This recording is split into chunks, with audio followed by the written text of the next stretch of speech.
ఊర్లో ఉండగానే ఎక్కడెక్కడ వాళ్ళంతా సర్దుకుంటారు ఇచ్చేసారు. మీ అందరికీ చాలా సంతోషం. అది తెలిసింది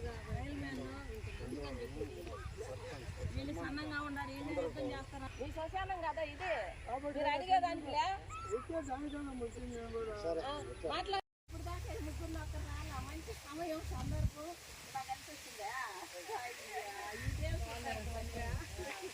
ఇదేం చుట్టాడు అని ఈ సందర్భం చూస్తున్నాం. పదండి బీచ్ ఉండి వస్తారు మన వాళ్ళు, అది వచ్చింది అందుకే.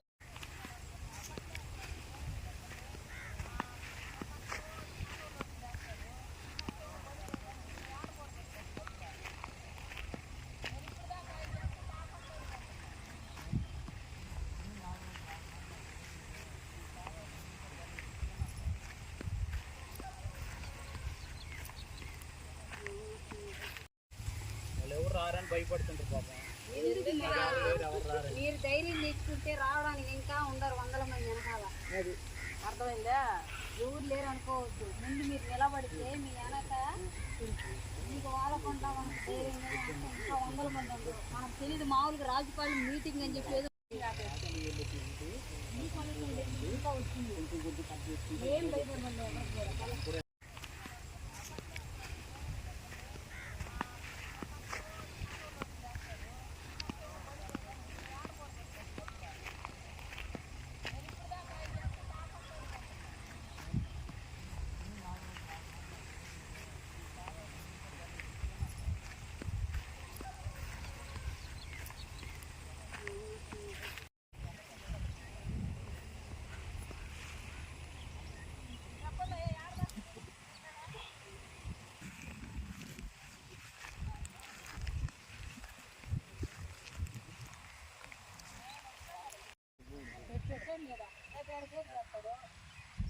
ఇప్పుడు అది ఆ చెట్లు అరటి చెట్లు మార్జిన్ ఉండదు ఆ రోడ్డు.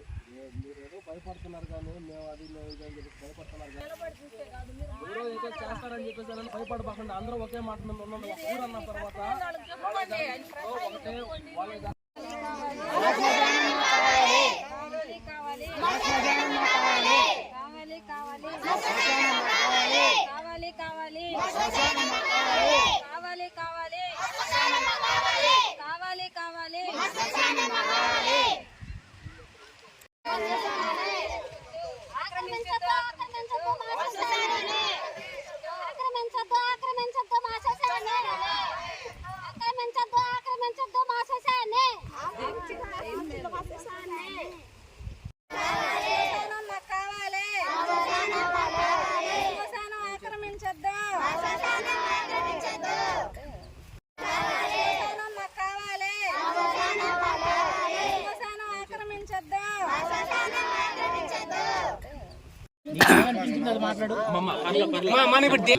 మాది మానేగుంటపాడు, గిరిజన కాలనీ వాళ్ళు.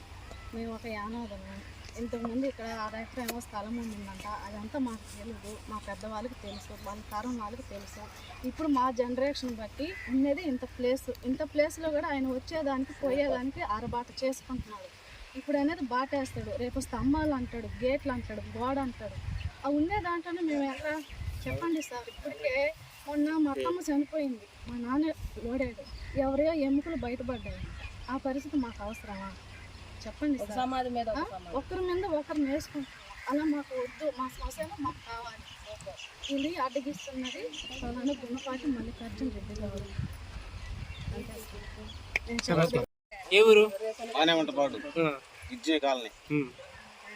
సమస్య మీకు? మా సమస్య ఏమో సార్, ఉండా శ్మశానాన్ని కూడా ఆయన బాట వేసుకుంటున్నాడు. ఉండా అటు చూస్తే డ్రైనేజీ కాలువ వాళ్ళు పూడి తీసి చేస్తారు. ఈ నుంచి సగం ఇట్లా బూడి చేసుకుంటున్నాడు. ఇది మేము ఆడ కప్పెట్టుకోవాలా ఉన్నది. దానికి మాకు అధికారులు సంబంధించి మాకు న్యాయం చేయండి. దీనికి మా మానేగుంటపాడు ఎస్టీ కాలనీ గుణపాటి మల్లికార్జున గారు ఈ రకంగా ఆక్రమించేస్తున్నాడు. అది సార్ మాకు కావాలి.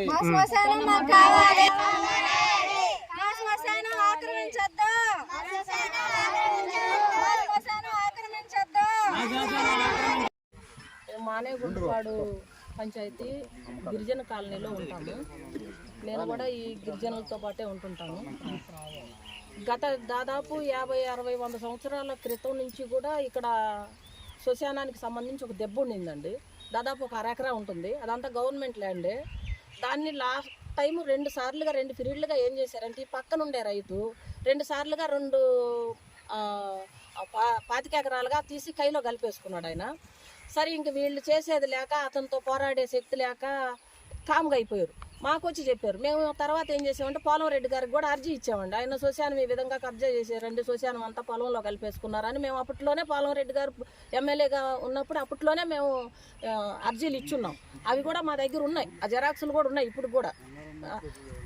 వీళ్ళు ఇంకా చేసేది లేక పోలం రెడ్డి గారు కూడా ఏం జరిగిందో ఏందో అతను కూడా దీంట్లో ఏం ఇన్వాల్వ్ అవ్వకపోయేటప్పటికి సరేనని చెప్పి, ఆ రోజుల్లో పోలం రెడ్డి గారు హయాంలో ఆయన తెలుగుదేశం కార్యకర్త, ఇది ఆ టైంలోనే తీసాడు ఆయన ఆ శ్మశానం అంతటిని కూడా.